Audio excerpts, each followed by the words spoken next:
Today we have T.S. Ramakrishnan, who is a public policy analyst. He has been doing his research analysis in public policies and programs of union and the state government. He has got his doctoral degree from Indian Institute of Management from Ahmedabad. Today we are going to talk about the various contributions and achievements of the union government. I am Ramakrishnan, done my PhD from IIM Ahmedabad in public policy. I have been observing the developments of this government for the last 5 years. I would like to share with the people of India on some of the schemes and programs that have been implemented by the union government.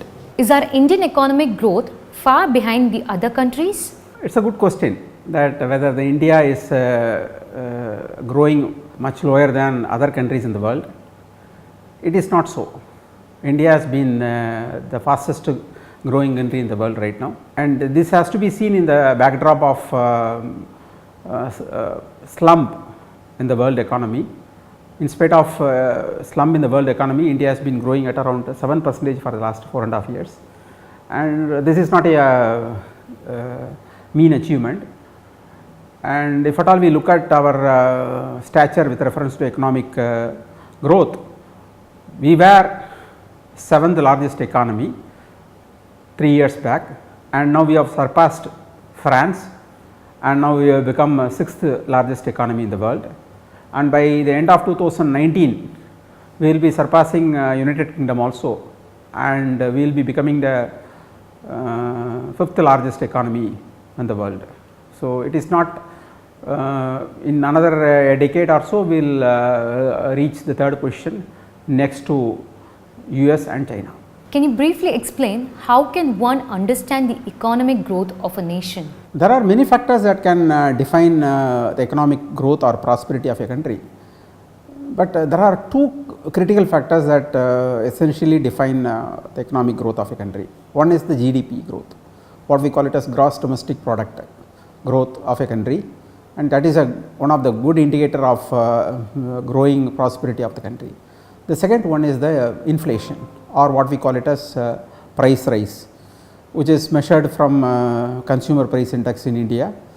So that is also a good indicator, because if at all we compare the GDP growth as the growth of muscles in a body, the inflation or the growth of consumer price index is the growth of flab in the body. So it is essentially whether you are accumulating fat or you are accumulating muscles.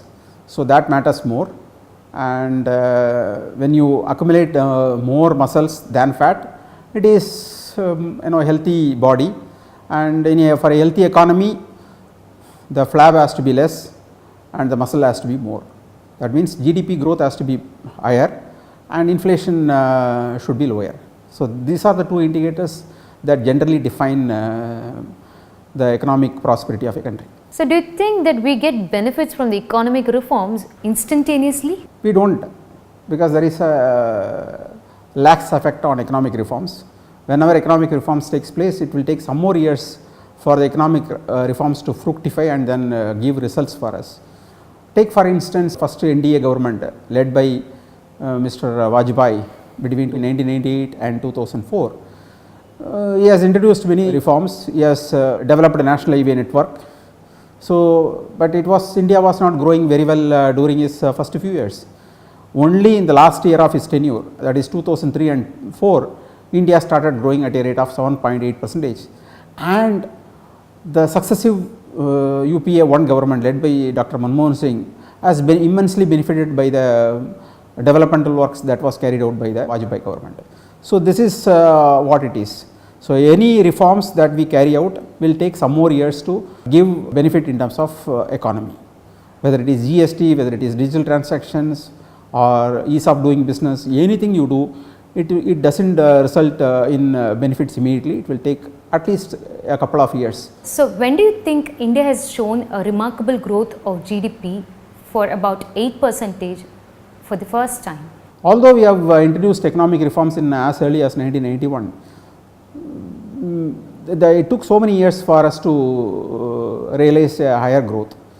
So when Vajpayee was the Prime Minister of this country, For the first time we have reached 7.8 percentage in 2003-4, and thanks to the lot of initiatives with reference to infrastructure, especially road development infrastructure done by Vajpayee government, and the successive Manmohan Singh government also has maintained that lead in the UPA 1, but UPA 1 was bogged down by a lot of scams, and they also introduced some kind of profligacy schemes like Mahatma Gandhi National Rural Employment Scheme, which has just doled out money to the people in the name of socialism. So it has resulted in higher inflation in the second UPA term. The inflation went up to say about 10% in UPA 2 term, and we have the consequences are known. The Congress was defeated mainly because of the higher inflation that has happened in the second term, which was essentially because of the poor governance in the first term. And even now the government has introduced GST, digital transactions and other things. So it will take some more years. The next government, which is going to come in 2019, will immensely benefit from the reforms that were carried out by Modi and his cabinet colleagues. So, sir, which do you think is more important, GDP or controlling price rise? This is another interesting question, whether to achieve higher GDP growth or to control inflation or control price rise, because both are essentially important. You can't sacrifice one at the cost of another. So the question always is which one to give priority. So we need to balance both. Imagine there is a growth of say 10% and the inflation also 10%. What will happen? Whatever that gain that you get in terms of economic growth will be greatly nullified by the inflation rate. So you need to have lesser inflation and more economic growth rate. For example, in this government, for the first time the growth rate was around 7%, whereas the inflation is less than 4%. So whatever additional income that you get every year is not being spent on increased prices on food items and other things. It is, you are saving it. When Manmohan's second tenure of government has witnessed 10% of price rise, how did Modi's government manage to bring down this price rise from 10% to less than 4%? When Modi took over the government in 2014, the inflation was almost 10%. So it was a very tough task for the government to bring down the inflation to a lesser percentage. So what all are the reforms or what all are the measures that the government has taken in order to bring down the price rise is a very interesting question. The first thing that they have done is they have increased the productivity and the production of pulses, because the rate of pulses were as high as 180 to 200 rupees per kg, whether it is tur dal or some other dal. They have all reached a skyrocketing prices in 2014 when you took over. So by giving a lot of incentives to the farmers, by bringing more farms under cultivation of pulses, the government managed to increase the production of pulses, and as a result now we know the prices of pulses is less than 100 rupees. Almost all the pulses are in the range of 80-90 rupees compared to 170-180 rupees in 2014. So this is one thing. So not only pulses, even the production of vegetables and fruits, the production of grains, all have substantially increased compared to the population growth. If the population growth between 2014 and 2019 is say 5%, the agriculture productivity, agriculture production growth on all items, whether it is pulses, whether it is grains or whether it is vegetables and fruits, it all increased by 10%. So 5% population growth, 10% agriculture growth. So certainly there is a surplus. So India is an agriculture surplus country, and as a result the prices are not going up. That is one thing. Second thing is by introducing GST. GST is not just a tax, it is a system. The system has brought many benefits to the economy, especially before GST the trucks were supposed to line up in the state borders even for a few days. That does not happen now. The trucks can go freely across the state borders and as a result the trucks were earlier going at a average distance of around 280 km per day. Now they are going up to 450 to 460 kilometers, and in the future we will reach the level of developing countries where the trucks are going at 800 kilometers. And we have to remember that whatever the material that are in transit is also an inventory, whether it is car or whether it is a tender coconut, whether it is vegetables and fruits, anything which is on transit is at inventory.